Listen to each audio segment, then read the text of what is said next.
a estudiar a la glándula parótida, a los músculos masticatorios y a la ATM, ¿no? La articulación temporomandibular. Básicamente es eso. Son 3 puntos que vamos a revisar. No son muchas diapositivas, son creo que 15 nada más, pero en muchas de ellas vamos a detenernos un poquito para explicar la anatomía, ¿no? de estos elementos de la cara.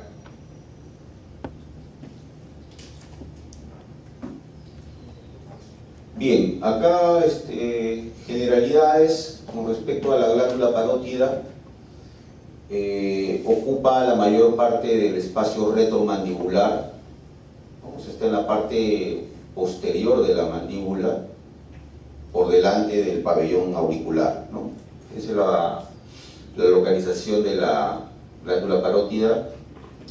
Se ubica en un compartimiento que lo vamos a ver después, que es el compartimiento parotídeo, y está cubierta y protegida por lo que se conoce como SMAS, que son las siglas del sistema músculo aponeurótico superficial. Esto también lo vamos a ver en una diapositiva.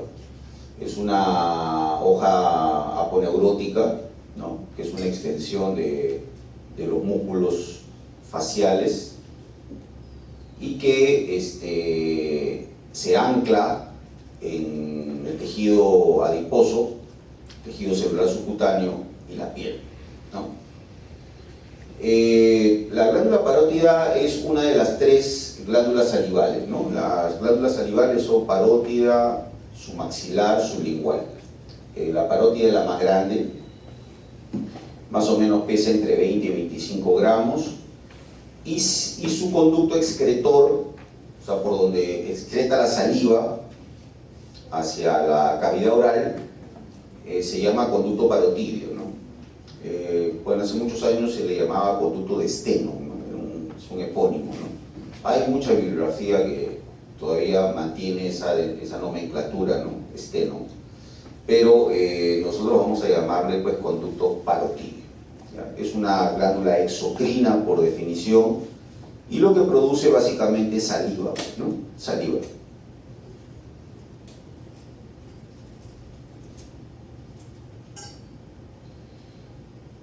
Bien, ahí con el cursor, voy a trabajar con el cursor porque el puntero está fuera de servicio.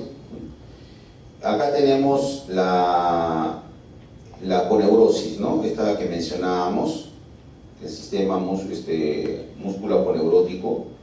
Vean ustedes cómo recubre esta es la glándula parótida, ¿no? Esta es la glándula parótida. Este es el espacio parotídeo. Lo que estoy señalando ahí es el espacio parotídeo. Es un espacio que está comprometido entre esta aponeurosis y más o menos a este nivel estaría la rama, ¿no? La rama del maxilar inferior, ¿no? O mandíbula.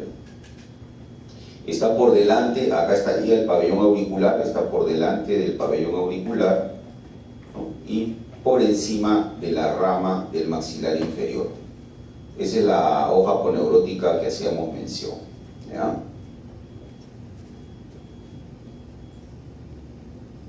Bien, ahora evidentemente cuando ya nosotros comenzamos la disección de la región parotídea, tenemos que eliminar todos esos elementos aponeuróticos para poder tener una visión directa de la glándula parótida. Como ustedes ven, la glándula parótida tiene una forma de cuña, ¿no? Una forma de cuña, una base hacia arriba y una punta hacia abajo, ¿no? Es básicamente la forma en que se ve en las disecciones a la glándula parótida. Se encuentra prácticamente, se puede decir, entre la rama del maxilar inferior, bueno, ahí no la vemos porque está cubierta por el músculo macetero, ¿no?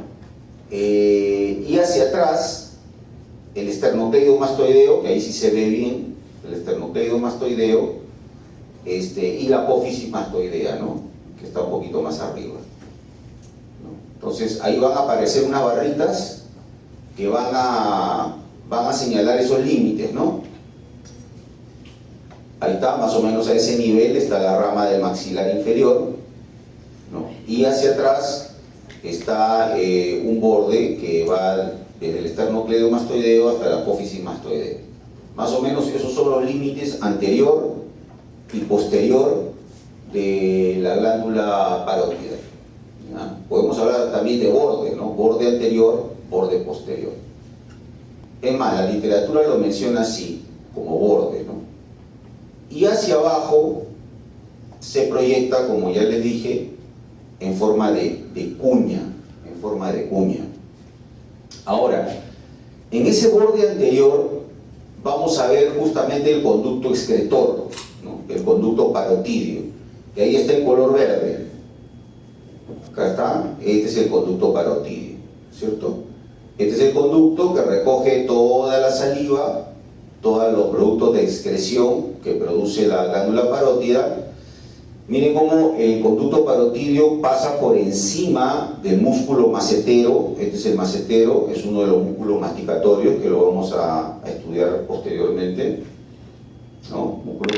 Pasa por encima del macetero y perfora el buccinador, ¿no? Este es el músculo buccinador, lo perfora y desemboca en la cavidad oral a nivel de la segunda molar superior. A nivel de la segunda molar superior. Ahí ese es el punto de desembocadura del conducto parotidio, ¿ya? Bueno, antiguamente los médicos clásicos se guiaban mucho de signos, ¿no? Signos muy característicos, y esa desembocadura del conducto parotidio a nivel de la segunda molar a veces se inflamaba cuando el niño, porque mayormente esta enfermedad se da en niños, es una eruptiva, estaba haciendo un inicio del sarampión, ¿no? Entonces se visualizaba esa zona y se veía que esa zona estaba inflamada, rojita y con puntos blancos, ¿no? Era el famoso signo de Koplik, ¿no? Entonces el pediatra le decía a la mamá, que usualmente pues a un niño a la consulta es llevado por los padres, ¿no? ¿Sabe qué? Este niño está haciendo un sarampión, o va a hacer un sarampión. Y efectivamente, ¿no? Empezaba la fiebre, empezaba la erupción y todo el cuadro clínico. Un signo clásico descrito por los pediatras, ¿no? El signo de Koplik, que se da justamente en el punto de desembocadura de este conducto parotidio. Y hacia abajo, esa cuña, esa puntita que justamente apunta hacia abajo, más o menos llega al nivel de la apófisis estiloides del temporal y al nivel de la carótida externa, ¿no? Carótida externa. Ahí llega más o menos esta punta de aquí, ¿no? Apófisis estiloides del temporal y la presencia de la carótida externa. Y vamos a ver un borde más. Ahí está, que se vendría a ser un borde superior que llega hasta al nivel del conducto auditivo externo, que está aquí, conducto auditivo externo, llega más o menos hasta ese nivel y evidentemente por dentro, en la cara posterior, o sea, detrás de la parótida, está la articulación temporomandibular. Por eso, o temporomaxilar. Por eso es que yo he preferido empezar por la parótida, porque cuando uno diseca esa región, lo primero que va a encontrar es la glándula. Es lo primero que va a encontrar. Y para poder seguir visualizando estructuras ya musculares, vasculares, y entrar a la fosa cigomática, yo la parótida pues tengo que prácticamente sacarla, ¿no?, de su lugar. Normalmente la parótida se desinserta, se saca, ¿no?, y queda pues colgando, ¿no?, la parótida, ¿no?, queda colgando del conducto, Esa es la forma de disecar esta zona, no hay otra manera. Recordemos, y ahora lo vamos a ver, que todas las ramas del facial, las ramas terminales del facial, están prácticamente atravesando toda la glándula, está perforando la glándula, la está atravesando. Entonces no hay forma de ver el facial en su origen, digamos ya extra, fuera del cráneo, el agujero estilomastoideo, que simplemente sacar la glándula parótida. ¿Ya? Bien. Entonces básicamente esa sería la configuración externa, ¿no?, de la glándula parótida, así la vemos. Bueno, cabe mencionar pues que hay otra enfermedad de niños que también se puede dar en adultos, ¿no?, pero mayormente se da en niños y que ataca específicamente a esta glándula, que es la parotiditis, ¿no?, o las paperas, pues comúnmente llamadas paperas.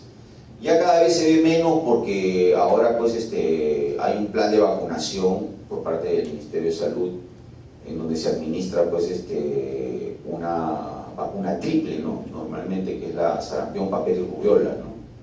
Entonces la gran mayoría de niños están vacunados y por ende pues están protegidos, ¿no? Pero sí, de vez en cuando vemos algunos casos de parotiditis o paperas. Miren ustedes, ahí ya estamos viendo las ramas terminales del nervio facial, que las mencionamos en la clase pasada, y vean ustedes cómo emergen de la misma glándula, ¿no?, de ese borde anterior. De ahí están emergiendo, están saliendo las ramas terminales del séptimo par, ¿no?, que van desde la cara posterior, o sea, lo que está detrás de la parótida, atraviesan la glándula y salen por el borde anterior, ¿no? Y ahí, acá estamos viendo cómo están saliendo todas las ramas terminales del séptimo par o nervio facial. ¿Ya? La arteria carótida externa, le emite ramas para irrigar a la glándula. O sea, quien irriga a la glándula es la carótida externa. Y justamente por detrás de la parótida, o sea, en la cara posterior, es donde se divide la carótida externa en maxilar interna, que es una arteria importante que la van a ver en la clase de fosa cigomática, maxilar interna, y en la temporal superficial, ¿no? Pero todo eso está detrás de la parótida. Por eso que yo les decía que en las disecciones lo que tenemos que hacer es desinsertar a la glándula, ¿no es cierto?, para poder liberar todos esos detalles anatómicos que estamos especificando y dejarla colgando del conducto, ¿no?, para para de todas maneras poder ver la glándula, ¿no?, pero ya no en su sitio, sino ya desinsertada. Entonces ahí vamos a ver el nacimiento de la maxilar interna y de la temporal superficial, ¿no?, que resulta ser pues una de las ramas terminales pues, de la carótida externa, como ustedes ya saben, ¿no?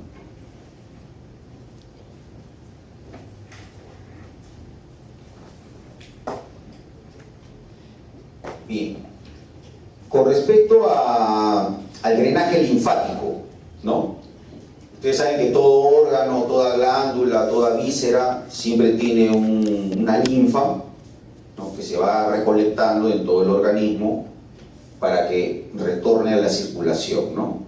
Entonces, los ganglios linfáticos de la parótida desembocan en el grupo de ganglios cervical profundo, ¿no? Cervical profundo, ahí desembocan todos los ganglios linfáticos, ¿no?, todo el drenaje linfático de la glándula parótida.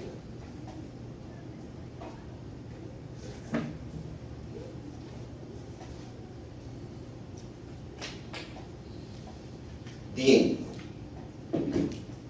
este gráfico bueno, son dos gráficos. Es bastante interesante porque para poder comentar la inervación, ¿no?, de la glándula parótida. Como toda glándula, ustedes entenderán, tiene inervación de tipo autonómica, ¿no? simpática y parasimpática, ¿ok? Y evidentemente esas fibras nerviosas tienen que llegar a través de algún medio, ¿no? Puede ser un nervio, o puede ser de repente un plexo que rodea una arteria, etc.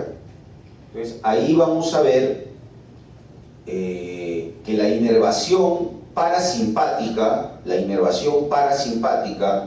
de la glándula parótida proviene del noveno par. Este es el noveno par, el glosofaringio, ¿ok?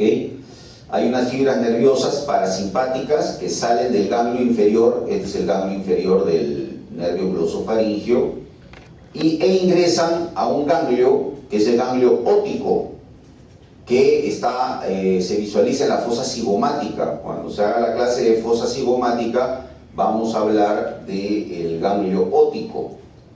Y de ahí, del ganglio óptico, a través de un nervio que lo vamos a ver ahora, que es el aurículo temporal, ¿no?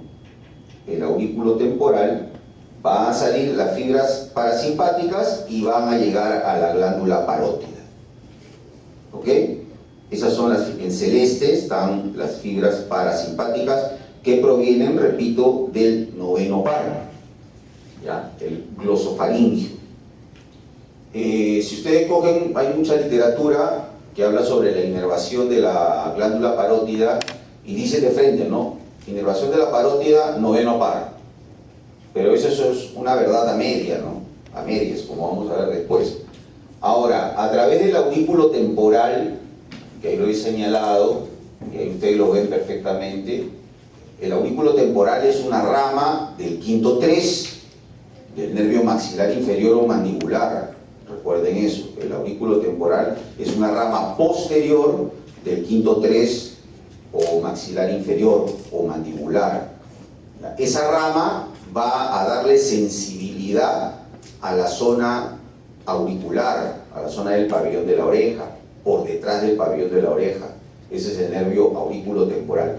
Por lo tanto, no solamente llegan fibras parasimpáticas, que son las que están graficadas a la derecha, en el gráfico de la derecha, sino que a través del aurículo temporal también llegan fibras sensitivas a la parótida. Sensitivas.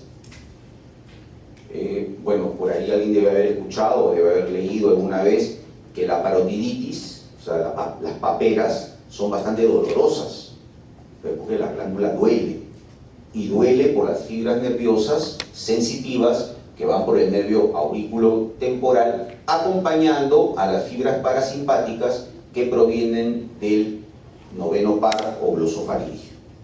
¿Ok? Pero como toda víscera, ¿no?, que tiene inervación eminentemente y fundamentalmente autonómica, también necesita fibras simpáticas. Entonces la pregunta es, ¿cómo llegan esas fibras simpáticas a la glándula parótida? Fácil, aquí lo vamos a ver. ¿Se acuerdan del ganglio superior de la cadena cervical simpática? Este es el ganglio superior. De ahí van a salir unas fibras simpáticas, que aquí están en color rojo, y que van a formar un plexo carotidio alrededor de la carótida externa. Y a través de la arteria carótida externa, estas fibritas nerviosas simpáticas están llegando a la parótida.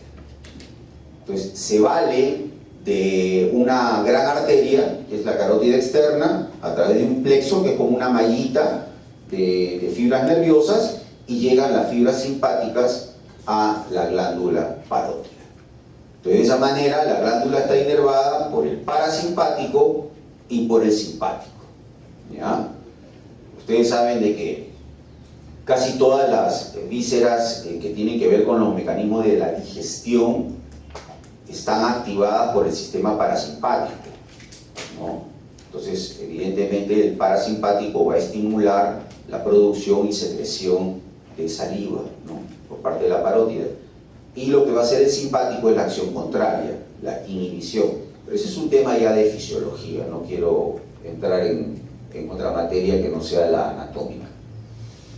Bien, y vamos a ver, vean, de todas maneras no está de más revisar, esto lo van a ver ustedes en fosa cigomática, pero Así debería quedar una disección, ¿no? Prácticamente aquí ya no hay parótida, aquí ya no hay rama del maxilar inferior. Miren ustedes, está cortado el hueso para poder ver las ramas del quinto par, ¿no?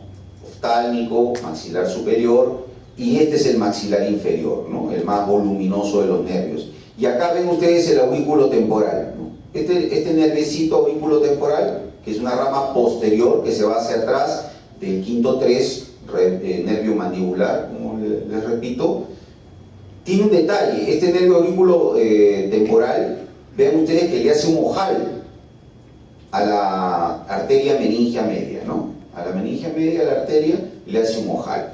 Todo eso ustedes lo van a revisar en fosa cigomática, pero ya se los voy avisando, les voy ya pasando el dato, ¿ya? Muy bien, esto con respecto a la inervación, ¿ya?, de la glándula parótida. ¿Ok? Bien. Poca gente ha venido hoy día, ¿no? ¿Qué ha pasado? O hemos empezado muy temprano. Pues nuestra clase es hasta las 9 nomás, ¿no?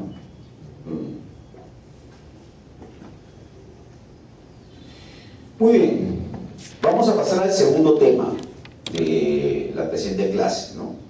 Que son los músculos masticatorios o masticadores, ¿no? Se puede decir de las dos maneras, ¿no? Masticatorios o masticadores. Son 4: el macetero, el temporal, el pterigoideo externo y el pterigoideo interno. ¿Ok? A ver, una pregunta al aire, a ver quién se anima a responder. ¿Cuál de ellos es el músculo más fuerte de los 4? El macetero.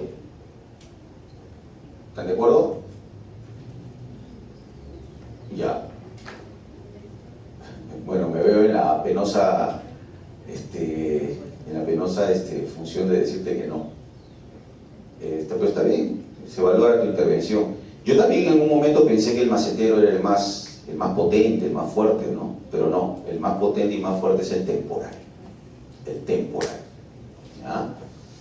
Es un músculo bastante fuerte, ¿no? Y que interviene obviamente en los mecanismos de la masticación, ¿no? Entonces, vamos adelantando algunas cosas. Tanto el macetero como el temporal lo que hacen básicamente es cerrar la boca, ¿no? Cierran la boca. Eso hacen el macetero y el temporal.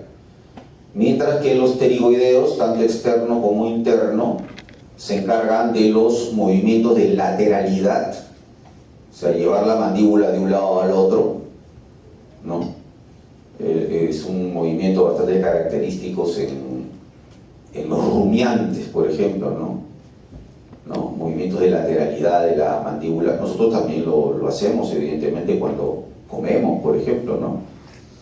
Y se hace bastante evidente cuando estamos mascando chicle, por ejemplo, ¿no? O sea, cuando la persona que está mascando chicle, como estuviera rumiando, ¿no? Y no solamente movimientos de lateralidad, o sea, me refiero a los pterigoideos, sino que también hay movimientos de propulsión y de retropulsión de la mandíbula, ¿no? La mandíbula podemos llevarla por delante del resto de la cabeza o podemos llevarla por detrás también de la cabeza, ¿no? Entonces esos movimientos también se encargan los pterigoideos, tanto externo como interno, más los movimientos de lateralidad que ya habíamos mencionado. En cambio, el macetero y el temporal lo único que hacen es simplemente cerrar la boca. La mordida, ¿no? La mordida, por ejemplo, depende del macetero y del temporal, fundamentalmente.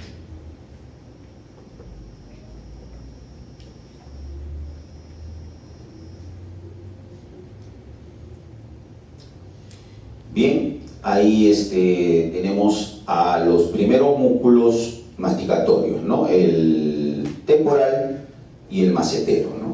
Ahí está ustedes, el temporal, ahí está la flechita felizmente para que no haya necesidad de señalarla con el puntero. Ahí está el temporal. El temporal se inserta en la fosa temporal, ¿no? Todo esto es la fosa temporal. ahí toma inserción el temporal, y de ahí sus fibras se juntan, forman un tendón que tiene una doble inserción, ¿no? En la apófisis coronoides y en la rama de la mandíbula o maxilar inferior, ¿no? Repito, apófisis coronoides y rama de la mandíbula o maxilar inferior, ¿no? Esa es la inserción, las inserciones del músculo temporal. Ahí está el macetero, ese es el otro músculo. El macetero se inserta en este arco es el arco cigomático, que está formado por el hueso cigomático o malar y la apófisis cigomática del temporal, ¿no? Ahí toma inserción el macetero. Ven ustedes acá el tendón del macetero, ¿ok? Y de ahí hacia abajo se inserta en la cara externa del ángulo y rama de la mandíbula, ¿no? El ángulo y rama de la mandíbula, ¿no? Ahí se inserta el macetero, ¿ok? Entonces, estos dos músculos son importantes porque se encargan del cierre de la boca, bueno, ya lo habíamos mencionado, ya lo habíamos dicho, y la inervación de estos músculos. ¿Quién inerva estos músculos? El nervio maxilar inferior, el nervio maxilar inferior, es decir, el quinto 3, también llamado nervio mandibular, ¿no? Ahí tenemos unas ramitas nerviosas específicas para el músculo temporal. Son 3 arterias que irrigan el temporal y una arteria que irriga al ¿cómo se llama? Al macetero. Eso lo vamos a ver después de la irrigación. Lo van a ver en una imagen, he traído un esquema de la irrigación y también de la inervación, ¿no? La inervación está dada por el maxilar inferior, ¿ya? Sí, básicamente es eso con respecto a estos músculos. Ahora, normalmente cuando se hace la disección se tiene que desinsertar el macetero. Así como se desinserta la parótida, se tiene que desinsertar el macetero y se tiene que exponer a la rama. Esta es la rama del maxilar inferior. Cortar la rama, desinsertar la articulación temporomandibular, que la vamos a ver después. La articulación hay que desinsertar y sacar toda esta rama del maxilar inferior para poder entrar en fosa cigomática. No, si yo no hago esa maniobra, jamás voy a ver la fosa cigomática. Y en la fosa cigomática ya vamos a ver las ramas de la maxilar interna, la arteria maxilar interna, y vamos a ver todas las ramas del nervio mandibular o maxilar inferior quinto 3. ¿Ya? Y ¿qué es lo que vamos a ver también cuando saquemos la rama? Lo primero que vamos a ver son los músculos pterigoideos. Vamos a ver los músculos pterigoideos. Es más, para poder disecar la arteria maxilar interna y para poder disecar todas las ramas del quinto 3, yo tengo que los pterigoideos sacarlos así. A eso sí no se pueden desinsertar, hay que simplemente sacarlos, ¿no? Poco a poco se van sacando las fibras musculares para dejar la fosa cigomática totalmente vacía, solamente con el contenido de las fibras nerviosas del quinto 3 y la arteria maxilar interna. ¿Ya? Es una disección bonita, pero un poquito compleja.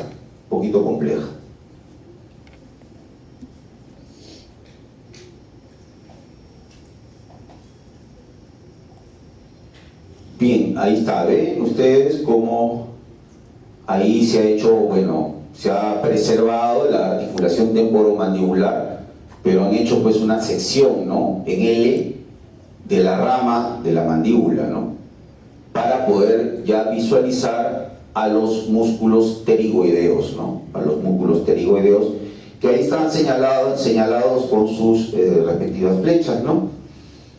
Tenemos el pterigoideo externo. Alguna bibliografía le llaman pues pterigoideo lateral, pterigoideo externo. Toma inserción en la cara lateral de la lámina lateral de la apófisis pterigoides, ¿Dónde está la cara lateral de la lámina lateral de la apófisis pterigoides? ¿Dónde está? ¿En qué hueso? En el esfenoide, correcto, en el esfenoides, ¿no? Y de ahí se inserta en la cara infratemporal, no, esta es la otra inserción, perdón. La cara infratemporal del esfenoides es la otra inserción. Acá están las dos. Esta es una, ¿no? Esta es la que está insertada en la cara lateral de la apófisis pterigoides, y esta es la otra inserción, la segunda, ¿no? Este fascículo superior se inserta en la cara infratemporal del esfenoides. Y de ahí los dos fascículos, el superior y el inferior, se juntan en un solo tendón que toma inserción en el cuello del maxilar inferior o mandíbula y el disco articular. Después vamos a hablar un poquito sobre este disco articular cuando lleguemos a la articulación temporomandibular, ¿cierto? Estas son las inserciones del pterigoideo externo o pterigoideo lateral. Básicamente, pues, hueso esfenoides, ¿no? En dos puntos, en las apófisis pterigoides, cara lateral, y en la cara infratemporal del mismo hueso, ¿no? Y ya se inserta acá en la cara anterior del cuello, ¿no? De la mandíbula, y el disco articular de la articulación, ¿no? Ese es el pterigoideo externo o pterigoideo lateral. Más bien, el pterigoideo interno, que acá lo estamos viendo, pterigoideo interno, ¿no? Se inserta en la cara medial de la lámina lateral de la apófisis pterigoides, ¿no? Cara medial de la lámina lateral de la apófisis pterigoides, ¿cierto? Y de ahí se va al ángulo del maxilar inferior, ¿no? Por dentro, ¿no? Por la cara interna del ángulo del maxilar inferior o mandíbula, ¿no? Estos son los dos fascículos, del pterigoideo interno, también llamado pterigoideo medial, ¿no? Pterigoideo medial o pterigoideo interno. Ya habíamos adelantado nosotros al comienzo de la clase que la función de estos pterigoideos son los movimientos de lateralidad, pero no olvidarse de los otros dos movimientos que le he dicho, ¿no? La propulsión de la mandíbula y la retropulsión, ¿no es cierto? La mandíbula la podemos llevar hacia adelante y la podemos llevar hacia atrás. Podemos hacer nosotros ese ejercicio. Eso lo hacen los pterigoideos. La inervación también proviene del nervio maxilar inferior, quinto 3, o nervio mandibular. Hay una raíz nerviosa, que son los pterigoideos, a veces salen de un tronco común, y se van a los dos pterigoideos, ¿no? Al externo y al interno, ¿no? Bien.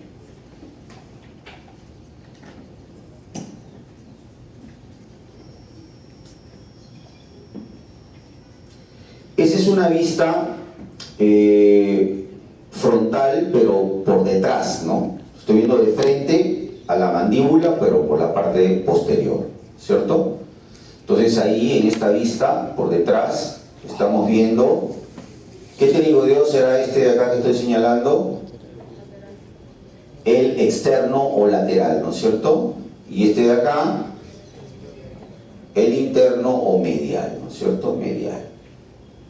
Miren ustedes, acá está la apófisis pterigoides, el externo se inserta en la cara lateral, ¿no? Y el externo, ¿no? Y el interno se inserta en la cara medial, ¿no? De esas apófisis pterigoides, ¿no? Ahí se nota bastante bien. Y cuando se contraen esos músculos, evidentemente uno puede hacer los ejercicios de lateralidad, ¿no? Los movimientos de lateralidad de la mandíbula, ¿no? De la mandíbula. Acá también en esta diapositiva es un dibujo del néter, este es un dibujo del néter. Acá se ve muy bien la articulación, ¿no? Este es el disco de la articulación temporomandibular, esta es la cápsula, o sea, lo que envuelve, la cápsula fibrosa, ¿no?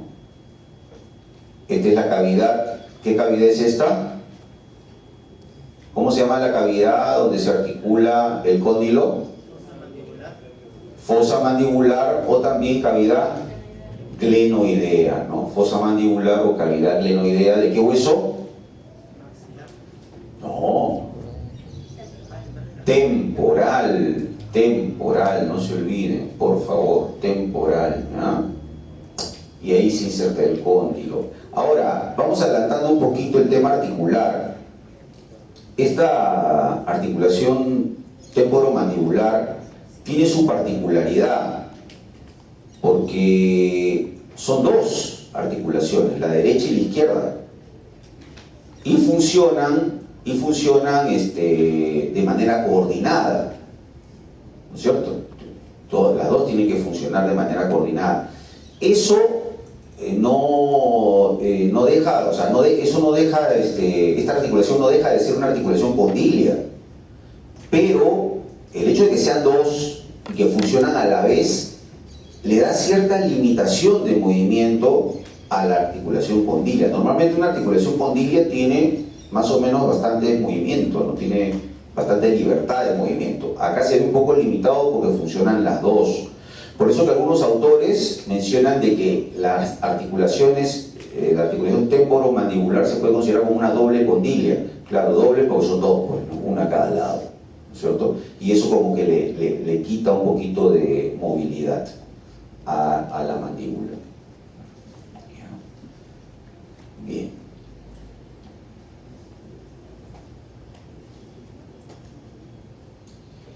Ya, este es el esquemita que les mencioné del quinto 3, ¿no? Es un esquema bastante interesante porque más o menos nos aclara el tema de la inervación.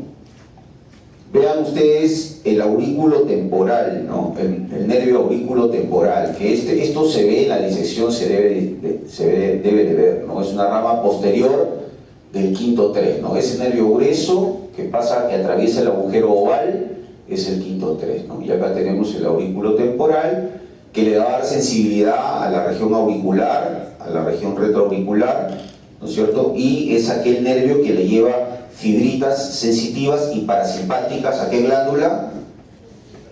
A la parótida, pues a la parótida, ¿no? Ya lo hemos mencionado. Y es lógico, ¿no? Es un nervio que ni bien sale del nervio mandibular, en la fosa cigomática se va hacia atrás, justamente se va a pasar por la glándula parótida, ¿no? Y le va a dar esa inervación. Hay muchas ramas que la van a ver ustedes en la clase de fosa cigomática, pero vean ustedes, acá hay una ramita para el pterigoideo externo, ¿no? O pterigoideo lateral, ¿no? Es una ramita motora, y por ahí deben haber también graficado, acá está, acá hay otra ramita motora, pero este es para el pterigoideo medial, Lo que les decía es que a veces estos dos nervios pterigoideos a veces nacen de un tronco común. Yo las oportunidades que he tenido de disecar fosa cigomática, creo que 2 o 3 veces los he encontrado con un tronco común. Es una variante, ¿no? Y miren ustedes, acá tenemos el nervio del macetero.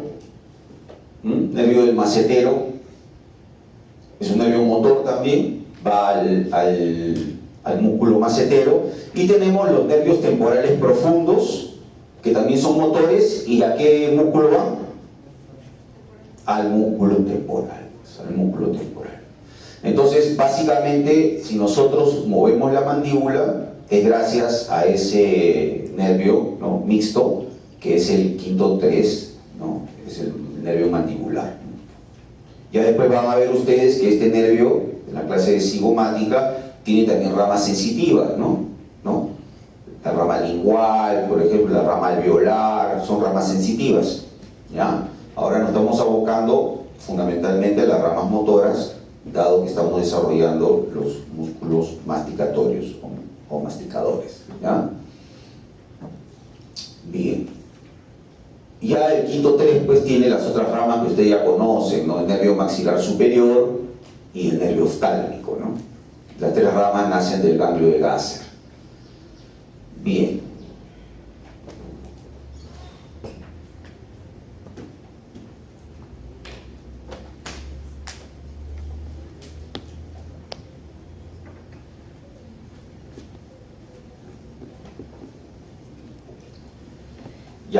Entonces, vamos a ver ya como el tercer y último punto de la clase, la articulación temporomandibular, ¿no? La famosa ATM, ¿no? La ATM, articulación temporomandibular.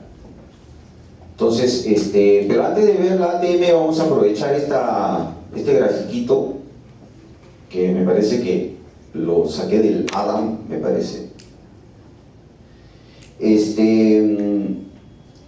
Para ver los pterigoideos, ¿no? Miren, acá se ven bastante bien los pterigoideos, es un dibujo bastante bien hecho. Acá tienen ustedes, ¿qué pterigoideo será este? Estos dos. El lateral, ¿no es cierto? El externo o lateral, ¿no? Con los dos fascículos, ¿no? Estos son sus dos fascículos.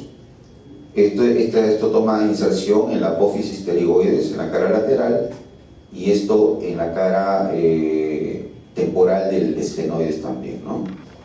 Y de ahí toma inserción, vean ustedes, en un solo tendón, en la cara anterior del cuello. Esto vendría a ser el cuello, esta zona es el cuello de la mandíbula, y en el disco articular, ¿no? El disco articular.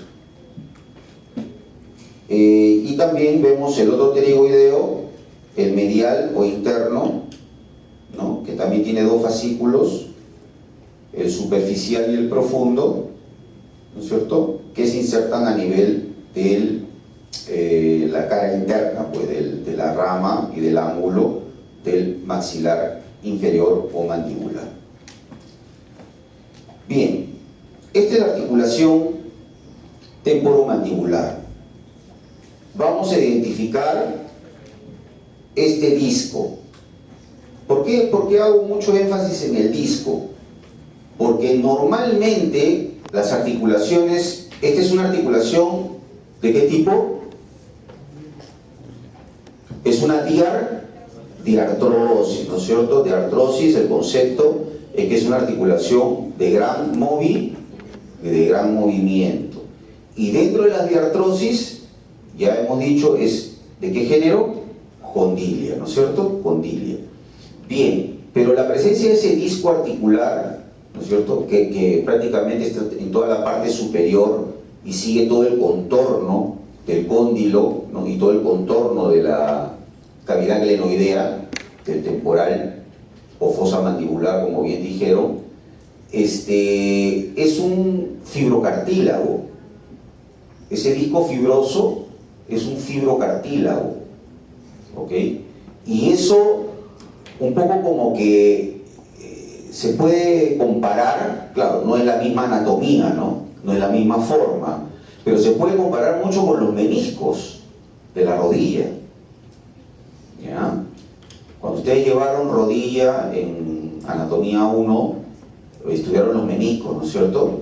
Los meniscos son también fibrocartílagos, que están dentro de una articulación tipo diartrosis, ¿no? Por eso que la rodilla es una articulación relativamente compleja, ¿no? Entonces, acá, en este caso de la ATM, también tiene un disco articular, ahí se ve bastante bien. Tiene una cápsula articular, ¿no? Acá vemos la cápsula articular. Esta es la parte anterior de la cápsula, esta es la parte posterior de la cápsula, ¿no es cierto? Y, como ustedes bien saben, la cápsula pues lo que tiende es a envolver a la articulación, ¿no es cierto? Envuelve la articulación. Sí, básicamente es eso, ¿no? Ahora, esta es la articulación temporomandibular, pero al corte, ¿no? Hemos cortado ambos huesos, el temporal, por eso que ahí bien dice hueso temporal, y la mandíbula, ¿no? Hueso mandíbula. Lo hemos cortado, maxilar inferior. Entonces, ahí ya vemos un poquito mejor la anatomía del disco, ¿no? El disco, como ustedes ven, sigue todo el contorno de la fosa mandibular, ¿no es cierto?, o cavidad glenoidea del temporal, y sigue todo el contorno del cóndilo, como ustedes ven acá, ¿cierto? ¿Para qué creen ustedes que sirve este disco? es un fibrocartílago. ¿Cuál creen ustedes que es la razón de ser de ese disco? Claro, para amortiguación. ¿Ya? Ustedes saben la cantidad de veces que nosotros movilizamos la mandíbula diariamente, no solamente para comer, sino para hablar, ¿no? Porque uno cuando emite pues los sonidos, también hay movimiento pues de la mandíbula, ¿no? Entonces, es una articulación que la utilizamos mucho, ¿ya? Y le damos lo que se conoce ya desde el punto de vista de medicina deportiva, un sobreuso de la articulación. Entonces, para que la articulación tenga una amortiguación, entonces existe ese disco que es un cartílago fibroso, ¿no? Un fibrocartílago, el famoso disco de la articulación temporomandibular. Es, como ustedes bien han dicho, es un amortiguador, ¿no? Es un amortiguador. Ahora, lo otro que quería comentarles, la articulación temporomandibular, no quiero entrar mucho en temas de clínica o de fisiopatología, ¿no? Pero de todas maneras es importante que yo lo mencione. La articulación temporomandibular en algunas personas suele luxarse, se puede luxar, ¿ya? Personas, por ejemplo, que no, o sea, que el cóndilo es demasiado plano y la cavidad glenoidea también demasiado plana, o sea, no tienen esa curva normal, ¿no? Es constitución anatómica de cada persona. Y de repente lanzan una tremenda carcajada, una risotada, y se quedan paralizados, ¿no? Y es característico porque yo he recibido 2 o 3 pacientes en la emergencia, y así, no pueden ni hablar, no pueden ni hablar. Entonces ahí, en fresco nomás, fresquecito, lo que hay que hacer es introducir los dedos pulgares dentro de la boca, deprimir la mandíbula, así se queje, y regresar a su sitio, ¿no? Esa es la maniobra que normalmente se hace en una luxación de esta articulación, de esta ATM, ¿no? Sí. Doctor, una pregunta. Hay personas que cuando bostezan les suena...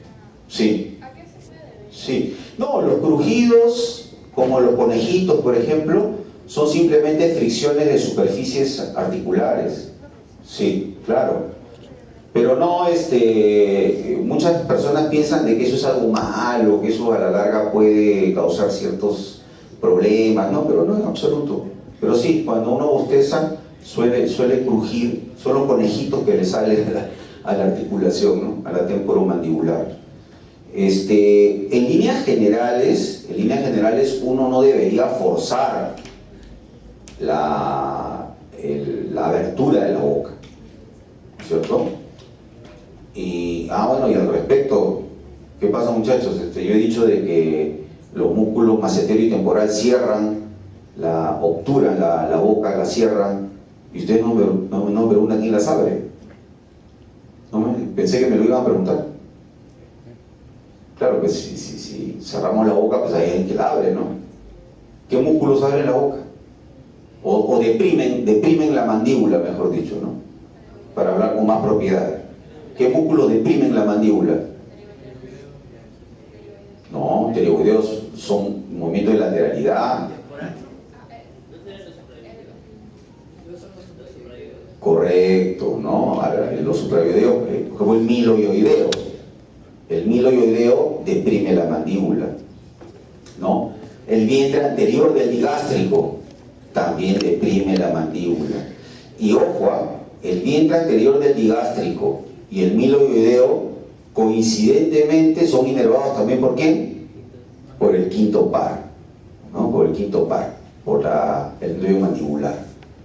Sí. Doctor, pero las fibras verticales del músculo temporal no ayudan también a bajar la mandíbula. En parte, sí, en parte tienes razón, pero su acción principal del temporal como músculo es el cierre de la boca. Claro, porque las fibras horizontales son las que se encargan de cerrar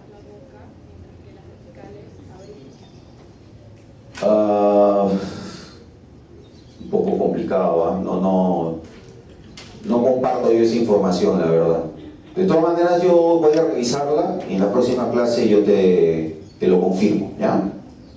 Pero típicamente lo que nosotros conocemos y está escrito en los libros, por lo menos lo que yo he revisado, es que quien deprime la mandíbula, como bien dijo su compañero, son músculos suprayoideos, ¿ya? Muy bien. Entonces, la articulación temporomandibular, en eso radica su importancia. Ah, y otra cosa, les había hablado de la famosa luxación, pero hay también lesiones bastante importantes que se produce en el maxilar inferior, en la mandíbula, que es la fractura. Cuando una persona cae, ¿no es cierto?, y se golpea la mandíbula, sobre todo sobre superficies duras, la mandíbula se puede partir. Y usualmente cuando se parte la mandíbula se parte en 1000 pedazos. O sea, en 1000 pedazos es decir, ¿no? Se produce una fractura multifragmentaria, ¿no? Y eso es un problema bastante serio, ¿no? Hay los cirujanos maxilofaciales son los que tienen que hacer la reparación a través de unas plaquitas metálicas y unos tornillitos para fijar los fragmentos rotos, ¿no? Y eso toma su tiempo. Es una recuperación bastante dolorosa y prolongada. Y no solamente eso, sino que cuando se produce la partición, la fractura de la mandíbula, se caen muchas piezas dentarias, ¿no? Se pierden muchas piezas dentarias. Entonces hay que tener en cuenta también este tipo de accidente que se produce cuando uno cae y se golpea la mandíbula. Claro, no es tan frecuente porque recordemos que cuando nosotros sufrimos una caída, sobre todo una caída hacia adelante, siempre pues tenemos la tendencia a poner las manos, ¿no? A apoyar las manos para evitar obviamente golpearse la cara, ¿no? la cabeza, la frente y la mandíbula, ¿no? Pero suele ocurrir, suele suceder, ¿ya? Muy bien, eso es importante que lo sepan.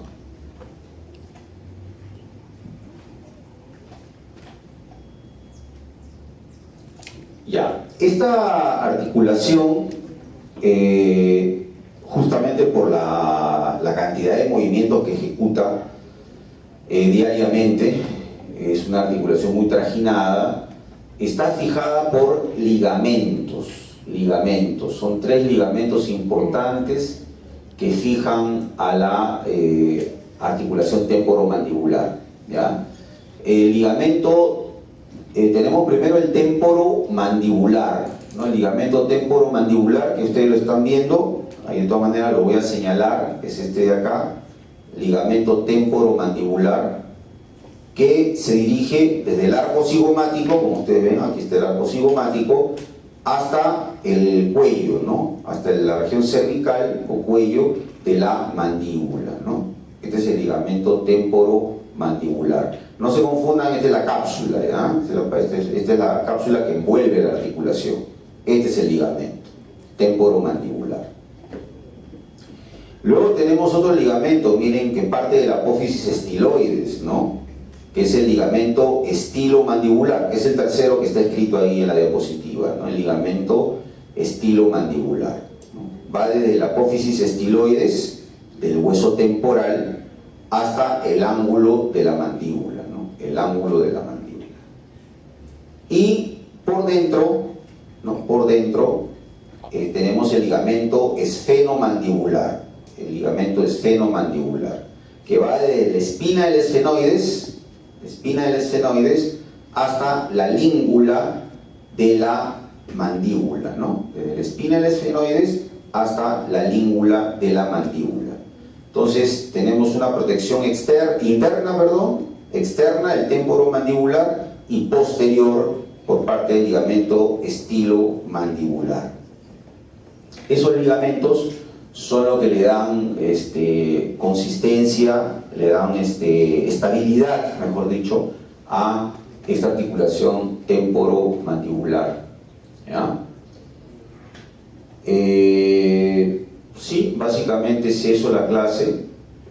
Como ustedes ven, son 3 puntos bastante precisos y que es importante mencionarlos o desarrollarlos antes de su clase de fosa cigomática, porque como ya les expliqué, en la disección de fosa cigomática la parótida sale, el macetero también sale, y toda la rama del maxilar inferior también hay que sacarla, y hay que desinsertar la articulación temporomandibular para poder tener acceso a la fosa, ¿no? Y los músculos pterigoideos se tienen que extraer con pinza, poco a poco, y tratar de no llevarse las estructuras vasculares, o sea, las ramas de la maxilar interna, y no llevarse las ramas del quinto par, ¿no? Del mandibular. ¿Ya? Bien, tenemos unos minutos para algunas preguntas que tengan que hacer, alguna duda.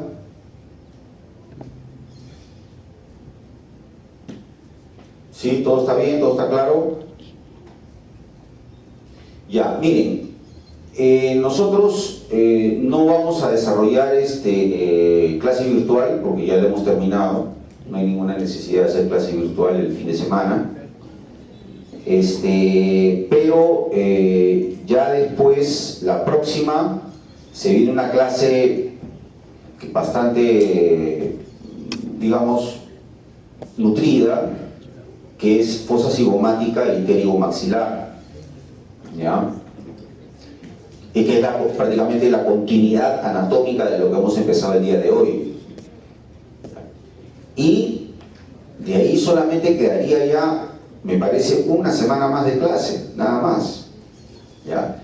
Y esa última clase es una barbaridad. O sea, es una clase donde se tiene que desarrollar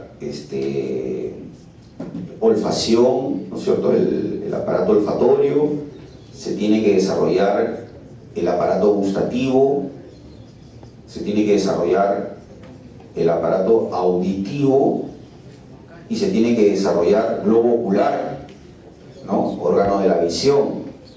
Entonces prácticamente ahí se va a desarrollar todas las sensibilidades especiales, ¿no?, porque ustedes deben saber, nosotros tenemos una sensibilidad general que es usualmente lo que le llamamos tacto, ¿no?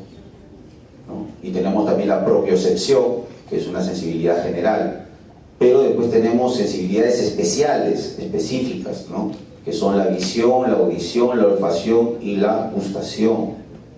Y todo eso va a entrar en una sola clase, que es la última. Entonces probablemente las subsiguientes semanas sí se requiera hacer un reforzamiento del fin de semana, probablemente, ¿ya?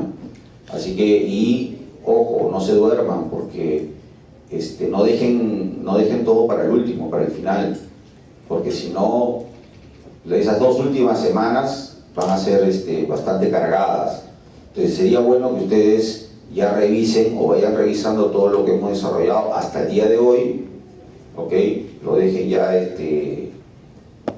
como se dice, oleado y sacramentado, para que ya al final vean los contenidos de las 2 últimas clases, que son bastante extensos, ¿no? Y de esa manera puedan dar bien su examen y no haya ningún inconveniente, no haya ningún problema, ¿ya? Bien, preguntas, dudas. El examen práctico